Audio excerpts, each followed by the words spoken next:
चल हाय। तो मैंने जुगाड़ कर लिया है, स्टैंड ला दिया है। अभी हम देखेंगे loop diuretics. Loop diuretics is a anti diuretics sorry, loop diuretics is a diuretics जो कि यूरिन को प्रमोट करता है। सो इसका क्लासिफिकेशन क्या है? Carbonic anhydrase inhibitor. इसकी ट्रिक बनाई है मैंने, काम, leader, think, know, organise, CLTKO, ऐसा कुछ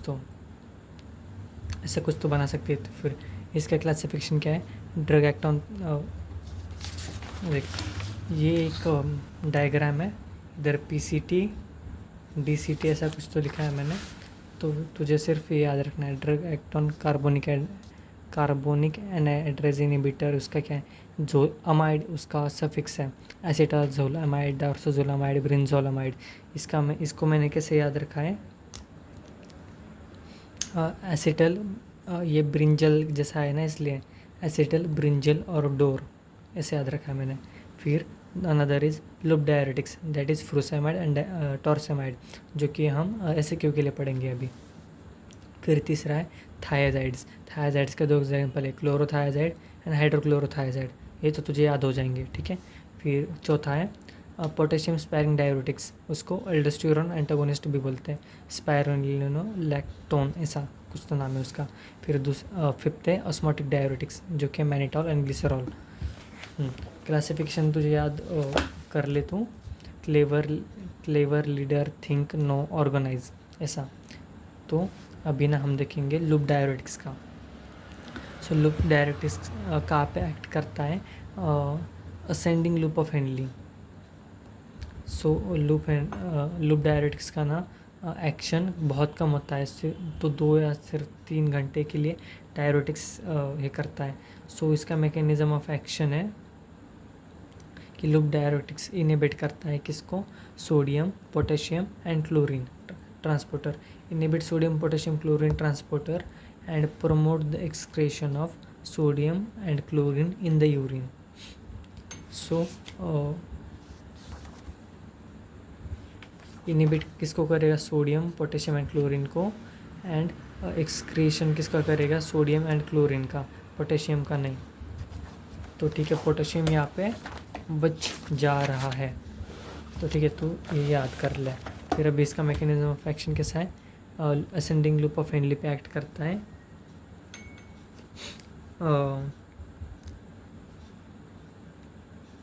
सोडियम, पोटेशियम एंड क्लोरीन को ट्रांसपोर्टर। फिर इसकी NaCl को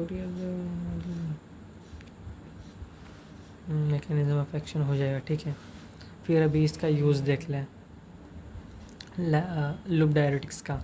सो मैंने बोला था ना कि पोटेशियम बच रहा है, तो पोटेशियम बचेगा तो उसकी वजह से पोटेशियम ज़्यादा होगा, तो उसको हम बोलेंगे हाइपर कैलेमिया, मतलब पोटेशियम ज़्यादा हो गया। और अगर पोटेशियम ज़्यादा हुआ तो ये सबसे डेंजरस बीमारी है, ऐसा हम बोलेंगे, क्योंकि ये कार्डियक अरिथमिया को फॉर्म करता है। फिर ठीक है, सो लूप डायरेटिक्स ना बहुत सारे डिसीज़ कंडीशन में यूज़ होता है, बहुत सारे। मतलब अगर किसी को रीनल का एडेमा है, कार्डियक एडेमा है, या फिर हिपैटिक लीवर का एडेमा है, तो उस केस में सबसे पहले लूप डायरेटिक्स को प्रेफर करता है। नहीं, सेकेंड नंबर पे। फर्स्ट पे तो ये है carbonic anhydrase inhibitor. Second number पे किसको किसको प्रेफर करेंगे? Loop diuretics. So loop diuretics किस में करता है? Renal oedema, cardiac oedema, hepatic oedema. फिर नेफ्रोटिक सिंड्रोम में भी यूज़ होता है।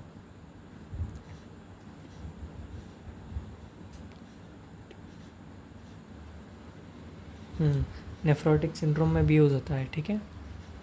फिर लिवर सिरोसिस में भी यूज़ होता है। फिर असाइटिस मतलब पेट फूलता है ना, वो पेट में पानी जमा होता है पेरिटोनियल कैविटी में, उसमें भी यूज़ होता है। फिर सेरिब्रल एडेमा, पल्मोनरी एडेमा, उसमें भी यूज़ होता है ये Lasix. It is use in hypertension with coexisting renal failure. ये फोर्स डायरोसिस के केस में भी यूज़ होता है, ड्रग पॉइजनिंग में, and reduce cardiac overload. So अभी हम इसके यूजेस का क्या है वो देखेंगे। कार्डियक एडेमा, फिर उसके बाद लीवर का एडेमा लीवर सिरोसिस में यूज़ करते हैं, असाइटिस में यूज़ करते हैं, एंटी हाइपरटेंशन में यूज़ करते हैं। फिर ये क्या करता है कि हाइपर नाइट्रेमिया मतलब पोटेशियम को ज़्यादा बढ़ाता है। सो इसको याद रख ले। फोर्स डायरोसिस में काम करता है ड्रग पॉइजनिंग के केस में। नको नंतर दे, उद्या दे। हाँ, तो यूजेस हो गए इसके। फिर इसके एडवर्स इफेक्ट मैन है इसके। ओके, तो इलेक्ट्रोलाइट इम्बैलेंस मैंने जैसे बोला कि हाइपर कैलेमिया की वजह से क्या हो सकता है कि मसल वीकनेस हो सकता है एंड कार्डियक अरिथमिया हो सकता है। सो और इलेक्ट्रोलाइट इम्बैलेंस मेंट होंगे, बाकी सारे कम होंगे, सिर्फ हाइपर कैलेमिया होगा, बाकी सारे हाइप होंगे। मतलब हाइपो में क्या होगा, हाइपर सोडियम, मैग्नीशियम, कैल्शियम, ये तीनों कम होंगे। इट्स तो इलेक्ट्रोलाइट इम्बैलेंस में hyperkalaemia, hyponatraemia, hypomagnesaemia, hypocalcaemia and metabolic alkalosis होगा। ये मेटाबॉलिक अल्कोलोसिस होगा। और ना जब भी हम लैसिक्स पुश करते हैं सो इसका मेजर कॉम्प्लिकेशन होता है ओटोटॉक्सिसिटी। पेशेंट का कान जा सकता है, वो बहरा हो सकता है, जो कि मैंने आज लिखा था। फिर डिहाइड्रेशन, तो ये पानी निकाल रहा है ना शरीर से, तो इसके लिए वजह से अगर उसने ज़्यादा पानी निकाल दिया तो हम उसको बोलेंगे डिहाइड्रेशन। और डिहाइड्रेशन की वजह से क्या होगा, हाइपोटेंशन होगा, ऑर्थोस्टैटिक हाइपोटेंशन।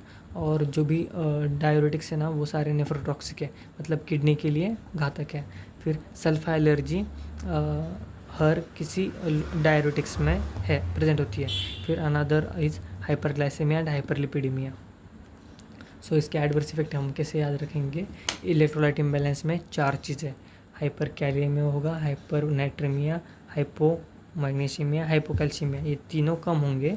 फिर उसके बाद मेटाबॉलिक अल्कोलोसिस, फिर ओटोटॉक्सिसिटी और डिहाइड्रेशन की वजह से क्या होगा, हाइपोटेंशन होगा। फिर ये सारे ड्रग है nephrotoxic, sulfa allergy present in all of loop diuretics. फिर हाइपरग्लाइसेमिया एंड हाइपरलिपिडीमिया।